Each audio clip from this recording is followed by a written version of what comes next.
Internet. You know what we're reviewing today, but I don't know what I'm reviewing yet first. Because, ooh, look at that. Ooh, look at this.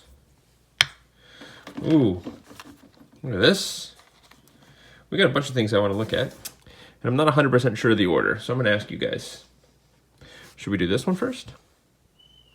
Should we do this one first? Or should we do this one first? Are you sure? You guys are smart. Okay, we will do that then. So, we will do our amateur beer review first. What? Chocolate strawberry whale cake. So this is another offering, limited time kind of offering from the folks over at Burlington Beer Company. So local favorite up here. They do a lot of great fun things, and they really execute very well. They make a peanut butter and jelly stout, which is somehow manages to really capture a peanut butter and jelly sandwich and a stout without being too much stout, too much peanut butter and jelly. Anybody that drinks stouts, especially ones that are like flavored, like chocolate or coffee, and they usually like to highlight those kind of notes. They quite often are overpowered one way or the other. Like it's whoa, way too much chocolate, or whoa, way too much stout. I don't even taste this chocolate that you're talking about. But that peanut butter and jelly is pretty amazing. So let's get into this one though, shall we? So, and I think it was Drew was mentioning that, you know, having the right beer glass for the right beer. And for a stout, you probably want something, I think this is kind of what you would want, maybe a little more snifter style where it kind of tapers in a little further at the top, but this is the best that I got. So again, amateur beer reviews. So let's open it up in front of here. I don't think it has really anything describing what it is on the side other than, yeah, it's a chocolate and strawberry whale cake. Look at that. Give it a sniff.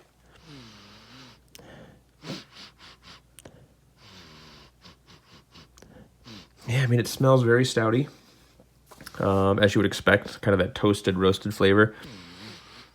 Maybe, you know, almost like the flavor of the strawberries. I mean, it's probably because it's alcohol is almost more like fermented strawberries, not like really strawberries. Maybe a little bit of chocolate on there, but it really tastes, it smells like a stout. Let's pour that in frame for you guys. Look at that. Thick and creamy. So we'll save a little bit more of that for some other reviews as the day goes on. And I've got a hair hanging from my watch. Let's get that out of there. You get out of there. You get out of there and look at what you've done. Simple little head.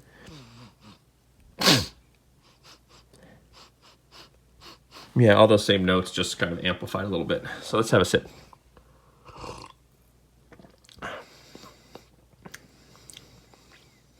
Kind of exactly what you would expect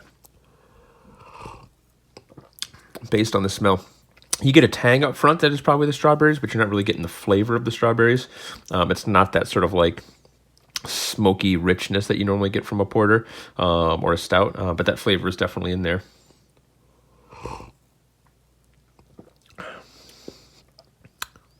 Goes down very smooth. It's not super bitter. And again, it's only 5.5%, so that might have something to do with sort of that. Was my camera just shaking? I didn't think I bumped it. That was weird. I've really got my head over here. Huh? Oh, that's my nose. I'm like really way up in the side.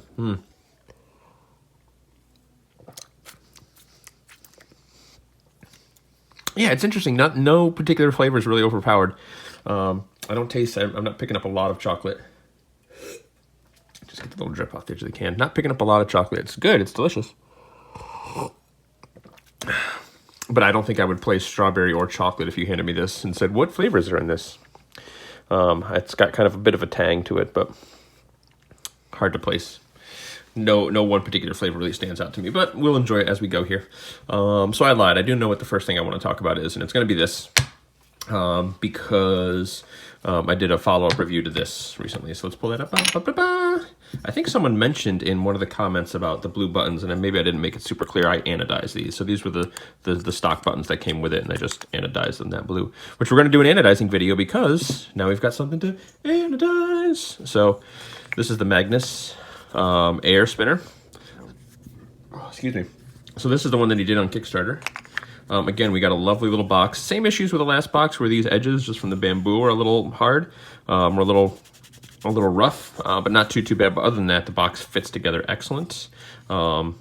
it just looks good. I mean, I think maybe there's a little bit more of an issue with this one than there was with this. I mean, the inside finishing looks a little better on this. This one's a little rough, but might have to do with the angles.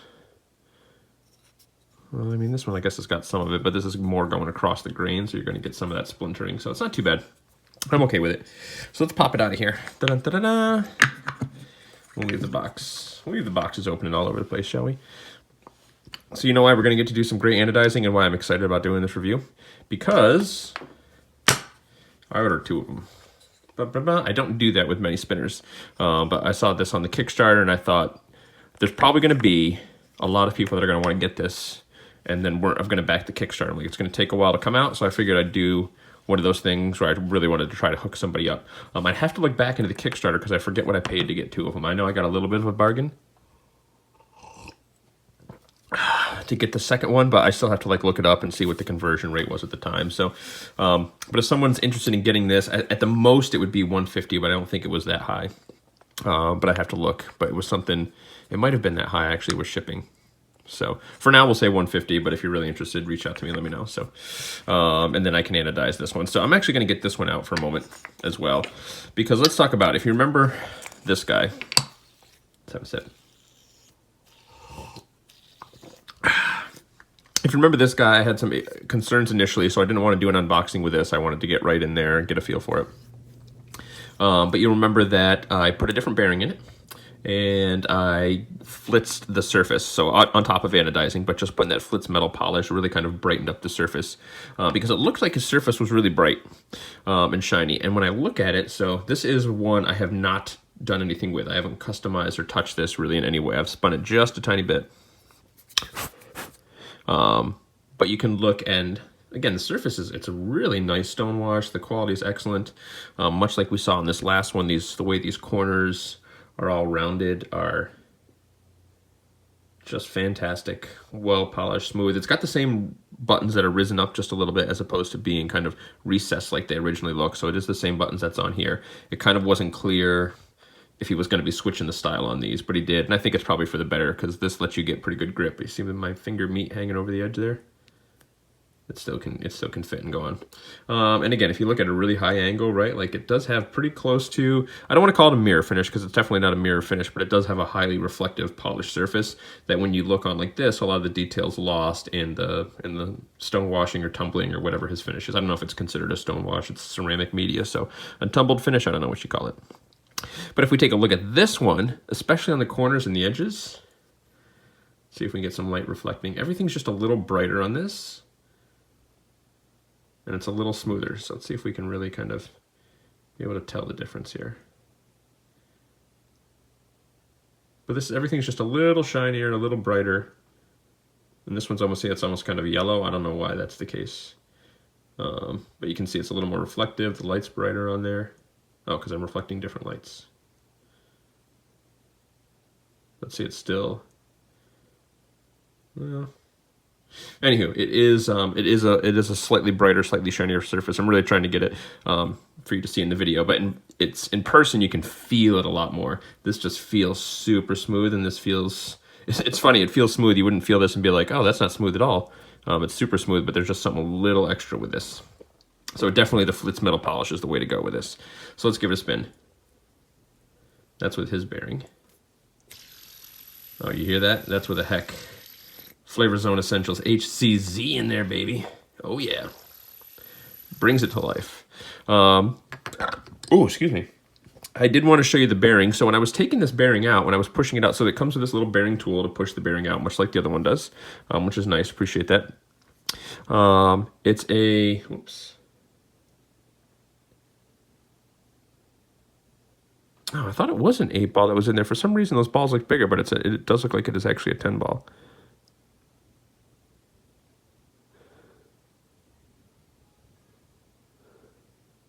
Yeah, I thought it was an 8-ball in there, but no, it's a 10-ball, so never mind. But anyway, one of the shields came off, so I thought I'd show you that. I was excited to show you there was an 8-ball in there, but it's not.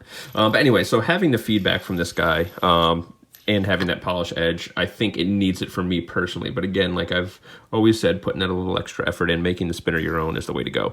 So we're going to set this guy aside because we're not going to play around with this too much more, but we'll leave it in there looking good. But this is the one that essentially I would, if someone wants, this is the one that you would get. So if you want me to flitz it, if you want me to throw a different bearing in it, if you want me to anodize it, we can discuss all that. So let's talk about this guy now. So this is the one we're going to talk about. We're going to talk about it in its current condition. This doesn't feel too bad. I do like the way this feels, but this brings it all to life, much like with this one. So I want to give it the credit it's due, and in the condition that it's in and the way that I'm using it, this is sweet. So let's bring up the scale, because it is titanium and it is thinner.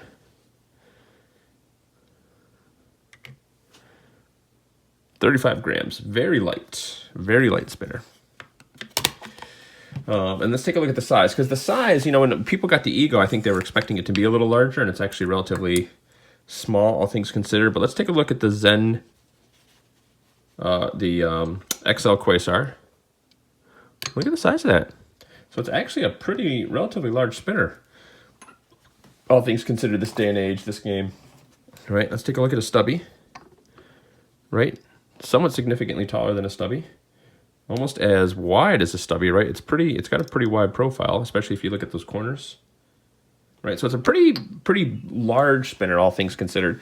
But let's talk about some of the things on the surface, because one of the things he pointed out, and a lot of people like to make fun of him, but like his Kickstarter page and the page on his website really like reads like an infomercial. Like, look at everything that we're doing and look at all the stuff that's going on. But I think it's part of his appeal, and I dig it. So Magnus, big on you. Keep doing you. People either like it or they won't, and the quality here is worth it. So if people don't like it, that's on them. So let's talk about this. So we've got a lot of really lovely angles. I gotta say, I am completely smitten with the look of this. This thing is so sleek and elegant looking. This facet right here in particular, just the way it goes to this point, the way it's all rounded, the way we've got these couple angles here, tapering back into that. It kind of reminds me of the Portal when it's spinning at really slow speeds, because it kind of reflects the light almost like a disco. Disco. That's for you, Rommel. I haven't said disco in a while. I haven't talked to you in a while, Rommel, either. Talked to you from time to time here and there, but you're a good dude. Love you, dude. Anywho, love a lot of you guys out there, but disco is sort of like our thing. It's like our song. So we've got a lot of really well-designed, well-thought-out angles. So in his little infomercial blurb, he says, like, each chamfer, each angle, each curve is there intentionally with a specific way to fidget and to pull and to play with. And as much as that kind of sounds like a line, and, you know, if you just grab this and spin this, you're like, oh yeah, there it is. But I think as you kind of play around with this, you realize that there's a lot to that. One of the things that I like, and it was very subtle with this one as well, you know, is that it's got a very slight taper down. This has a very, very slight curve. It's almost impossible to pick up looking at it, but there's a slight curve from here to here. So it's got this sort of convex action going on, and you can kind of see that the way some of the light reflects. See that? See how it's kind of bending around the surface? So what that does is it actually gives your finger a little bit to pull on. It does mean, at least with this particular version, especially if my hands were a little dry, if I caught it on this side of the face, I couldn't really pull. But that's the way it is with a lot of spinners. Now that it's been polished with a flitz, it feels smoother, but your fingers almost kind of stick to it a little bit. So you can kind of pull off that actually not too bad.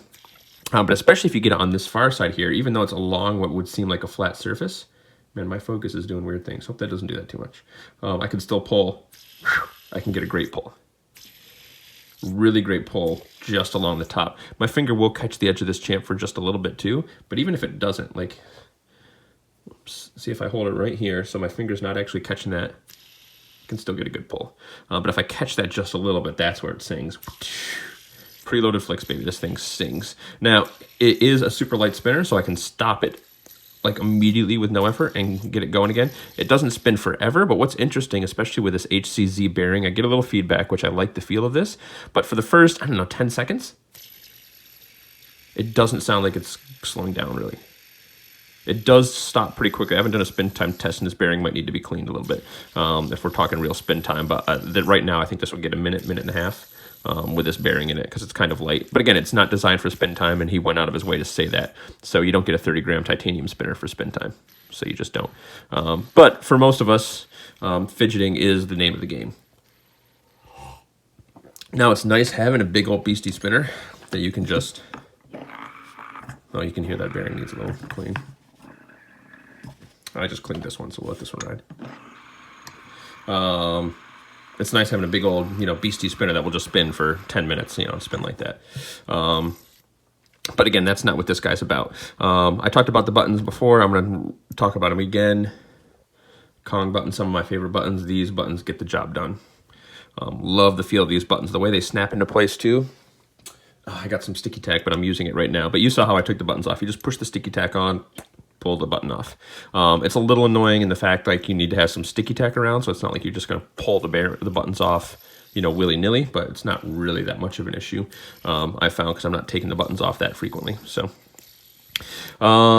this curve in the middle is fantastic for like pulling into. I can really pull off of that really well.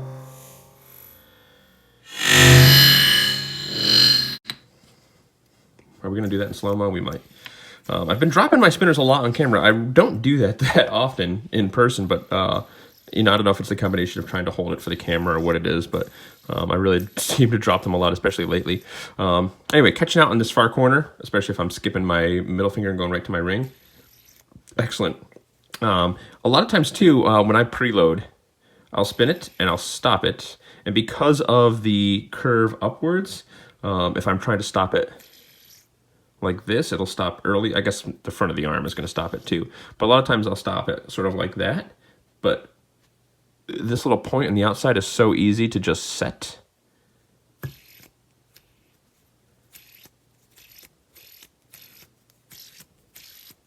Hear that? Feedback, baby. You can take your 1-drops and shove them. But it's so easy to just position. It's so easy just to poise and get ready to preload. See, I caught it there. That's not really where I want to flick it off of. Boom, and I'm in. Oh, I'm not really where I want it to be. Pulling it in, pushing it out. And again, I spin a lot, so my fingers are kind of used to doing that. But flicking and fidgeting like this, no matter which corner you catch, if I catch there, plenty of leverage to pull it. If I catch it on the top, plenty of leverage to pull it. If I catch it on the side, might be one of the better ones for doing this kind of style of fidgeting. In fact, I was actually in the car on the way to, where was I going? I wasn't going to work. Where were we going? Oh, we were going to get my son's haircut. And I had this in the car. And fun fact, the haircut place was booked, so we didn't actually get his haircut yesterday, but we did get a cut today. But I was actually doing this, and you guys have heard me mention this isn't a fidgeting style that I like. But I was actually enjoying fidgeting like this. So it really is everything he said it was. Now, I know a lot of people looked at the original design that was sort of like this, that was a little thicker, had deeper chamfers along the side. I think this is an elegant advance on that design. Again, there's something about the thinness. I mentioned it, and I really appreciate it on this, even though this is actually pretty thick. Maybe after spinning, these guys, right? These are very thick. The thinness of this came around, and this size. Again, I feel like I'm just gushing all over this thing, but I really do thoroughly enjoy this. I think in tungsten as well, this thing would be amazing, but there is something about this size and this weight that really does sing and really does work. So, yeah, I don't really know what else to say other than this thing is what I hoped it would be. Out of the box. Oh, let me show you this. Let me see if this is still doing this.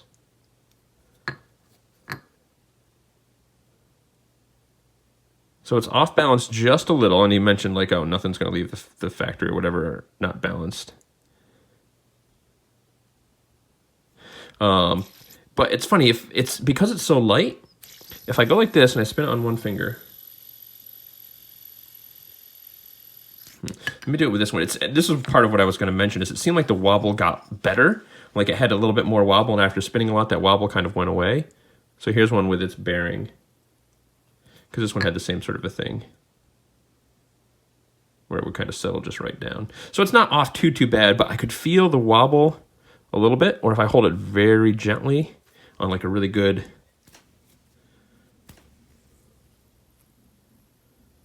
But anyway, as soon as you kind of put a little pressure between your two fingers, it just silences it. It doesn't have enough mass to really make that wobble an issue. So it's funny, like if you get it really rocking, and yeah, I can't even feel it anymore. I don't know how it fixed its own wobble because it's still there a little bit. But anyway, as soon as you kind of pinch down with two fingers, that sort of just went away. So, yeah, being able to get a good grip on this corner for a powerful two-handed spin is still satisfying. Again, it doesn't spin that long. If I cleaned this bearing, I wouldn't be surprised to get 3.5, maybe 4 minutes. Anything more than that, and I would be surprised. You know, I haven't put an HC2 in there, which would be the spin time bearing. Let's bring the bearing here so we can see it. Why am we hiding it? So, anywho, there you have it. The Air by Magnus. I felt like I had a couple negative things to say about it, and I think it would have been some of the things I had to say, you know, in this one when I first got it, is that finish wasn't quite where I would have wanted it. I don't really like the fact, in theory, like I don't like the fact that I have to flitz it, but the fact that I put in a little work and again make it better, that makes me like it a little more. I think it works better with a different bearing, but again, that's more subjective than objective. And then the balance is off a tiny bit, and you can feel a little bit of a wobble, but it's weird. It seems like it went away as I've used this one, so I don't know what that means. I don't know how that's possible, but really just an amazing spinner. So if you get the chance to get him, or he's still got on his website, this is definitely a two thumbs up endorsement. So, son of a bee's knees. There you have it, Internet. The Air by Magnus X, formerly Cogent Industries. And Magnus, if you happen to watch my video, I don't think you spend a lot of time watching other people's YouTube videos. You don't seem like that kind of a guy. But if you do, love what you're doing over there. Put out more videos because I like watching your stuff. So, all right. Kisses, everybody.